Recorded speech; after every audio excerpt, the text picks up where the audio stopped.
Katsina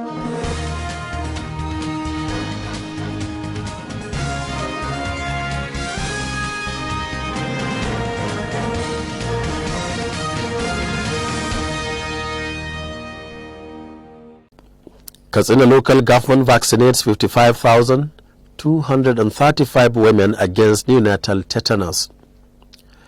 Man bags 3 weeks jail term for stealing electricity bulb.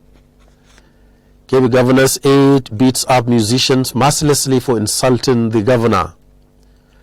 And on the international scene, Haramain train starts service from Jeddah Airport Station in Saudi Arabia.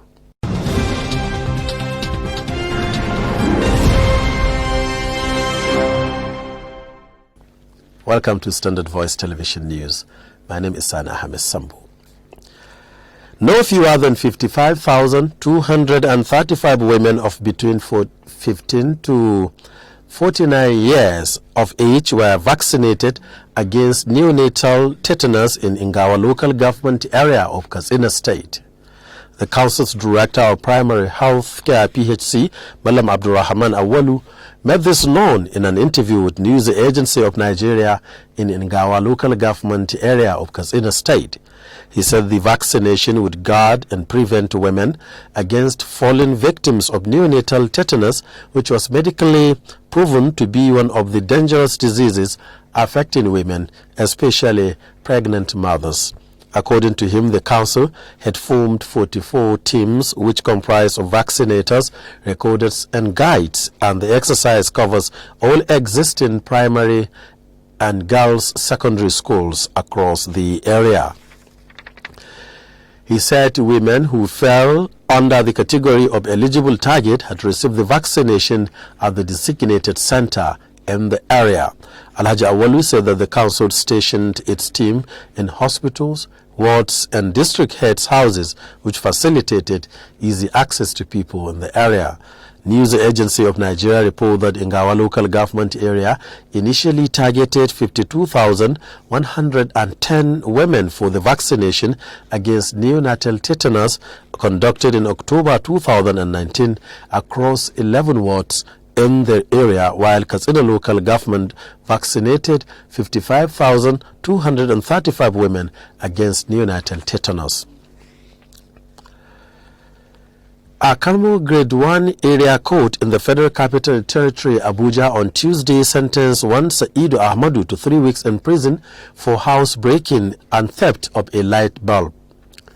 The judge, Inua Maiwada, sentenced Ahmadu after he had pleaded guilty to the charges of housebreaking and theft. The judge sentenced the convict without an option of fine. The police had charged the convict of Lagos Street, Gwagwa, Abuja, with housebreaking and theft. The prosecution counsel, Idiomatic Okaga, told the court that one Omar Shuaibu of Idu by Chiefs Palace Karmo, Abuja, reported the case at the Otako Police Station, FCT, on the 21st of November 2019. The prosecutor informed the court that the convict with others still at large broke into the complainant's house and stole the light bulb. 8 musicians who are origin of Kebbi State have been physically abused following an order from Governor Bagudu's personal assistant Faruku Musa Yaro, popularly known as Enabo. They include Kabiru Arzika, Musa Ale, Ayuba Ibrahim, Shamsu Atahiru, Bella Aljanari and Otono, among others. Alhaji Yaro ordered the assault of these young musicians at his residence and ensured that they were properly dealt with. This was because they used their songs to criticize the incumbent governor's administration in Kebbi State.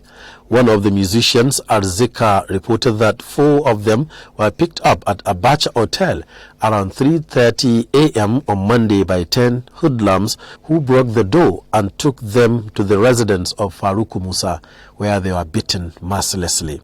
He admitted that they criticized the government through their songs because they felt it was their obligations as citizens of the state to condemn whatever they see as going wrong in the state. They contended that they owe the people of the state a duty to criticize bad governance, and that's exactly what they did in one of their songs. They said they couldn't keep quiet while Governor Bagudu continues to run the state through bad governance. The Federal Inland Revenue has reacted to claims by former spokesperson of the All Progressive Congress that it supported the party's political campaign with the sum of 40 billion naira. The Federal Inland Revenue has said that Frank accused it of supporting the APC campaign with the sum of 40 billion naira and 90 billion naira at different periods through Vice President Yemi Osinbajo. The nation's revenue service, however, described Frank's allegation as wicked, malicious, and calculated attempt to smear its image and that of the Vice President Yemi Osinbajo. In a statement signed by the heads of Communications and Servicom, Abdulwahab Badamasi, FRS insisted that Frank's allegation was a campaign of calumny, vilifying, libelous, unfounded, and in fact brazen assault on the integrity of the service. He said the first it was 90 billion naira, but now 40 billion naira. The FARS, in defense of itself, said last 4 years since Mr. Tunde Fowler has supervised operations at the FARS, the agency had received 100 billion naira per annum as cost for collection from the Federation Accounts Allocation Committee, FAC. It said FAC is a public institution whose records are open to public. The Haramaini high-speed train resumed services on Wednesday between Jeddah to Medina, Saudi Arabia. For the first time, the train started operation from the railway station of the new terminal of King Abdulaziz International Airport, Jeddah. The Haramaini's high-speed train resumed on Wednesday its services to Jeddah and Medina after a gap of nearly 2.5 months.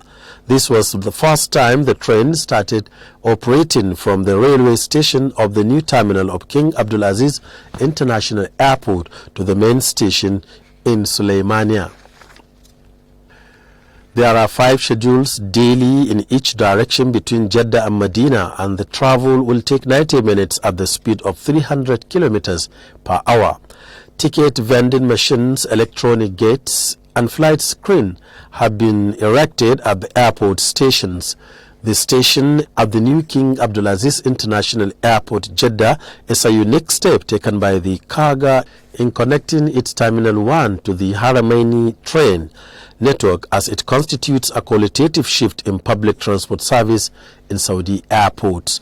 The station has the capacity to hold 3,204 passengers per hour, and it's instrumental in further smoothing the transportation of visitors and pilgrims to the 2 holy mosques with ease and comfort in Saudi Arabia. Governor Bello Muhammad Matola Muradin has assured his recently inaugurated special advisors of government's commitment and determination to run an open-door policy administration.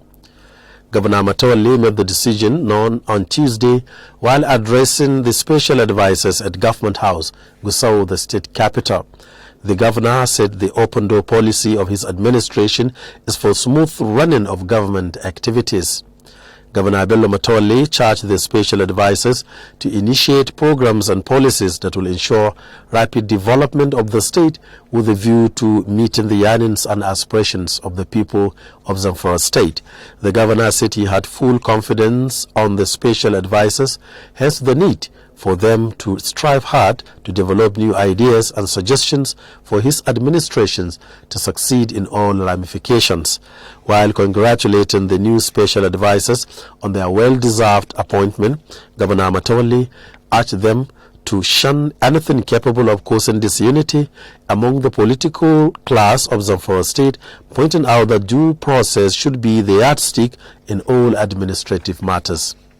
Responding on behalf of the advisors, the special advisor to the governor on political matters and inter-party relations, Alhaji Ibrahim Ma'aji Gusau, thanked the governor for giving them the opportunity to serve the state and assured the governor of their readiness to justify the confidence reposed in them.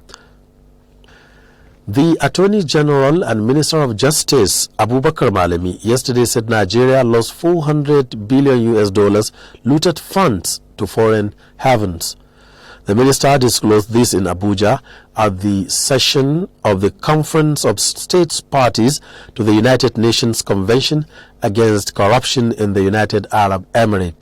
He said the funds were stolen and expatriated by corrupt leaders and their foreign accomplices, including multinational companies. A statement by his spokesperson, Umar Gwandu, said Malami told the session that the government had taken drastic measures to address the problem to ensure that Nigerian financial institutions and banks are not used as conduits for these illicit transactions abroad. Members of House of Representatives have rejected a bill seeking to alter the Nigerian constitution to allow for a single term of 6 years for the president and governors. The bill, which also considers a 6-year term for members of the National Assembly and State Houses of Assembly, failed to scale second reading during plenary on Tuesday. Majority of the lawmakers rejected the bill, which was sponsored by Honorable John Diang of Benue State. Honorable Diang, defending the bill, said it was necessary for the members of the National Assembly to gain more experience in 6 years instead of 4. According to him, re-election for the president and governors cost 3 times more than the first election, and it's characterized by violence. He also projected that a single term of 5 years will curb the irregularities associated with re-elections. His colleagues, however, argued the bill and turned it down. The Economic and Financial Crimes Commission, EFCC, said it will embark on a project monitoring and evaluation in collaboration with experts from Federal Ministry of Works and Housing, as well as Council for the Regulation of Engineering in Nigeria. Mr. Abdullahi Lawan, head of the EFCC Zonal Office, Sokoto, made this known Monday in Sokoto during a mini ceremony of handing over of 53 tricycles, Keke Napep, of Zamfara State Government. Mr. Lawan warned in strongest terms contractors who have collected payments and are yet to commence, complete or hand over projects to mobilize to site in their own interest before his commission sets its satellites on them. He stressed that the job must be of standard quality, as professionals will be on ground to ascertain its quality and standard. He further sought the cooperation of the general public to report any vital information to the Commission on corrupt practices going on in MDAs, private sectors, as well as public officers living above their means. Mr. Lawal reminded the participant that the whistleblowing policy of the federal government is still much in place and encouraged members to take advantage of it and encourage people to take advantage of the whistleblowing policy. The federal government is determined to kill the monster called corruption in Nigeria.